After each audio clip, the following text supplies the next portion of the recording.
stéphanien, c'est le dernier étage du Carbonifère.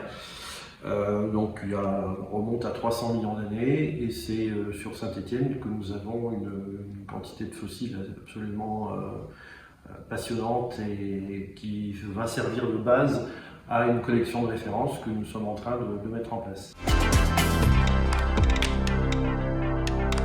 On a connu l'existence du charbon, ça remonte très loin. Et après, évidemment, avec le développement du siècle des Lumières, l'intérêt qui a été celui des scientifiques pour la géologie, mais aussi pour la paléontologie, se sont mis de concert en quelque sorte avec l'extraction minière. Mais c'est vrai que l'extraction minière a permis de découvrir un certain nombre de fossiles. La preuve, c'est que la plupart des fossiles, pas tous, mais proviennent de sondages donc, qui ont été faits dans le cadre de l'extraction.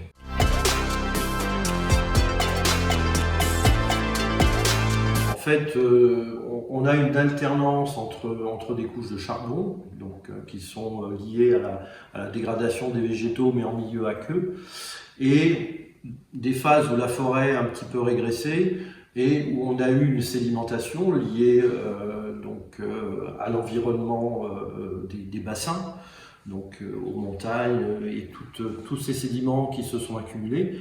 Et ces sédiments les plus fins ont pu conserver ces feuilles et ont gardé l'empreinte. Voilà, ces feuilles ou ces morceaux de tronc, etc.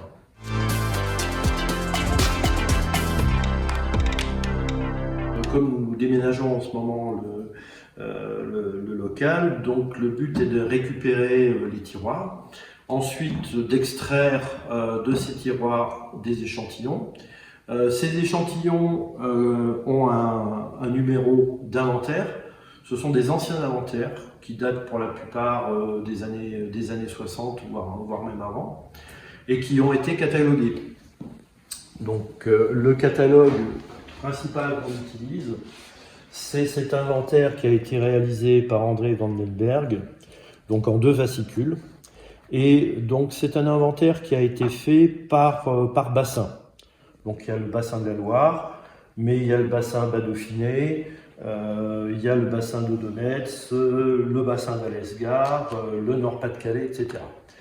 Mais nous, ce qui nous intéresse en priorité, c'est de faire donc une collection de références, principalement, évidemment, sur les fossiles que l'on trouve sur le bassin stéphanois. Sachant qu'il y a certains fossiles qui sont plus spécifiques des autres bassins, que ce soit le bassin d'Alès ou le Nord-Pas-de-Calais, à ce moment-là, on les inclut quand même dans la collection, histoire d'avoir une collection systématique de références la plus complète possible, même si c'est pas du secteur de Saint-Étienne. Ici, on est plus sur les fougères, ce qu'on appelle les fougères à graines. Donc chaque bassin a effectivement sa spécificité. Donc le travail consiste, dans un premier temps, à prendre l'échantillon, à repérer son étiquetage. Donc là, on a un étiquetage papier qui a été fait par Bertrand, qui est un grand paléontologue, avec ici donc la référence. Donc ici, on a BL 3783. Donc cette référence, on la retrouve dans l'inventaire ici.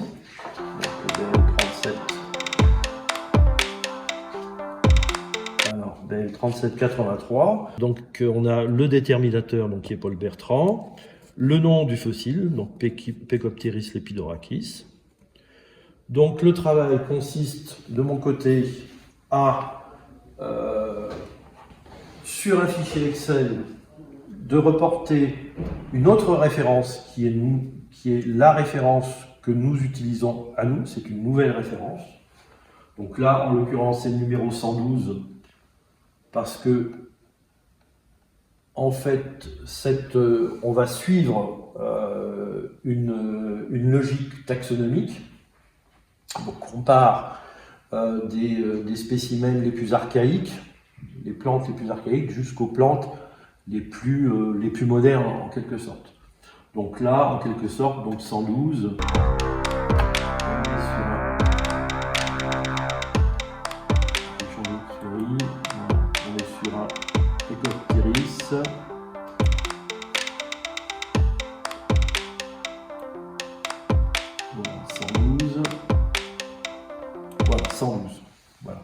Le fichier Excel a déjà été pré-inventorié, c'est-à-dire que j'ai mis déjà les références de l'inventaire dans Gutenberg.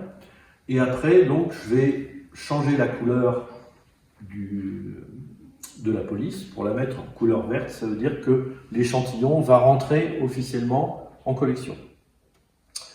Je fais parallèlement un fichier papier parce qu'on n'est jamais à l'abri de problèmes au niveau de l'informatique, donc je fais toujours un fichier papier. Je fais aussi parallèlement un fichier photo en utilisant donc un microscope numérique. L'avantage des fossiles du stéphanien, c'est qu'ils ont relativement peu de relief. Donc on n'a pas trop de problèmes de profondeur de champ. Voilà par exemple la représentation du fossile de ce fameux Pecopteris. Voilà. Ensuite, je fais une photo. Et cette photo, donc, elle rentre dans le fichier photo en gardant le référentiel tel qu'il a été établi dans le fichier Excel. Après, une fois que ce travail est fait, on récupère le fossile, on le remet dans sa boîte. La boîte est étiquetée normalement, voilà, donc elle porte le numéro d'ordre qui correspond au fichier Excel. Et on met une étiquette, donc en l'occurrence ici 112.9.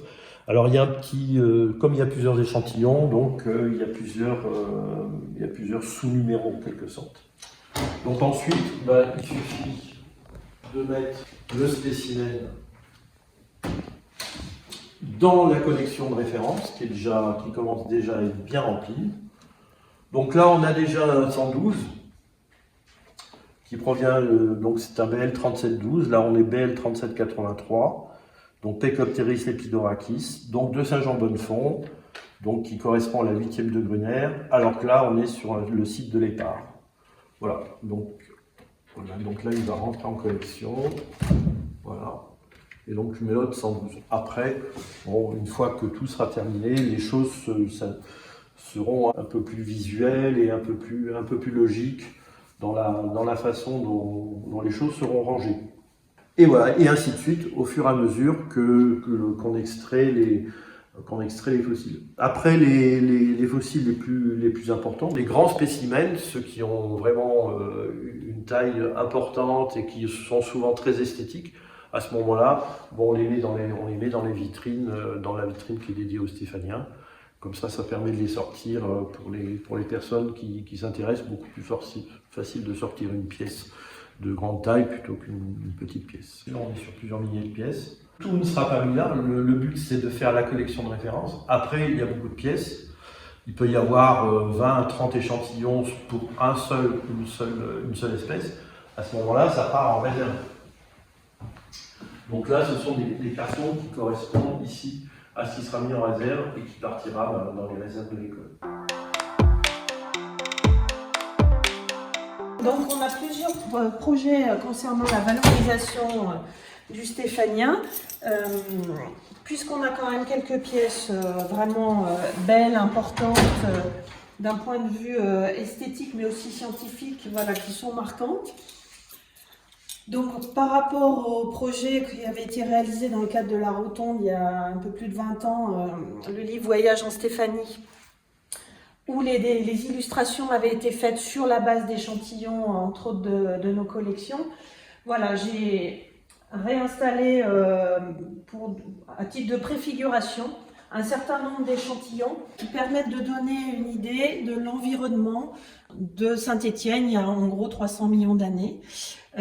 Ça permet aussi de parler du travail des paléontologues, du géologue, pour comprendre à partir de petits morceaux de fossiles un peu parcellaires parfois comment la démarche du scientifique et comment on reconstitue les environnements.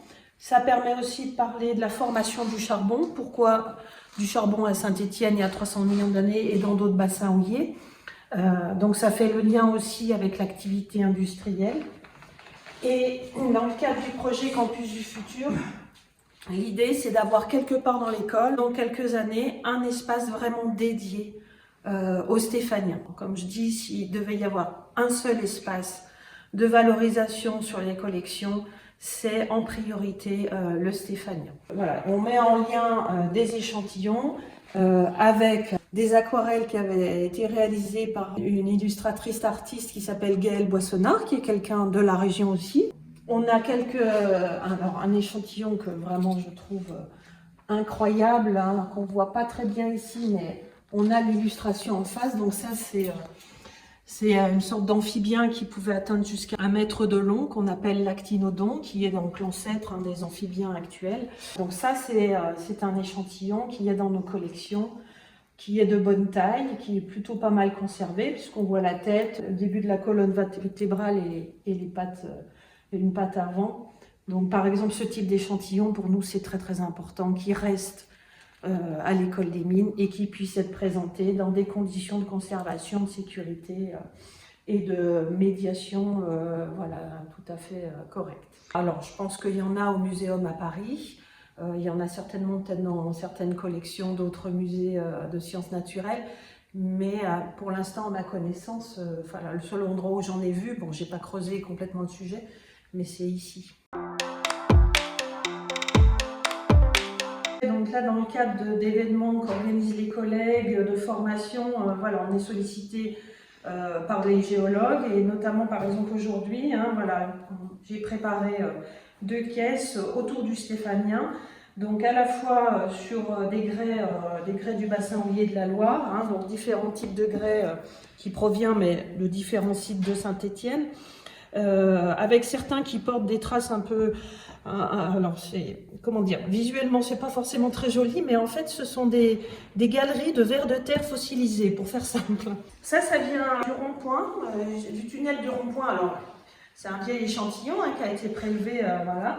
On a aussi des échantillons qui proviennent du bois d'Avez. Le bois d'Avez est un lieu très intéressant hein, sur le bassin houiller de la Loire. Ici, j'ai mis quelques fossiles intéressants qui permettent de voir un peu le panel au niveau des plantes.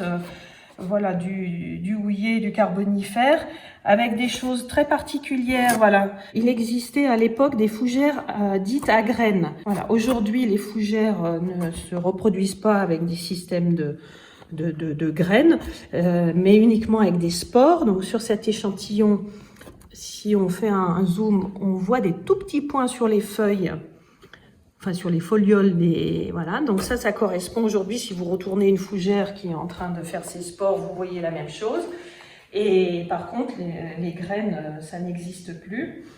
Et je fais le lien avec aussi de la documentation autour du Stéphanien et du carbonifère, et notamment des ouvrages d'époque, hein, des années 1880, avec tout le travail notamment de Cyril Granterie qui, à partir d'échantillons de fossiles, a fait les reconstitutions voilà, des végétaux en entier, donc avec des fougères et d'autres plantes qui pouvaient atteindre 20 mètres de haut. C'est aussi pour dire qu'au-delà de nos échantillons cailloux, on a voilà, des ouvrages et d'autres supports qui permettent voilà, de parler de ces sujets, avec des grands géologues hein, de l'école des mines à l'origine, Gruner, Granterie, avec des collections aussi, des anciens professeurs que Michel a répertoriés et regroupés autour de Neltner, Gruner, Granterie. Donc voilà, c'est tout un ensemble.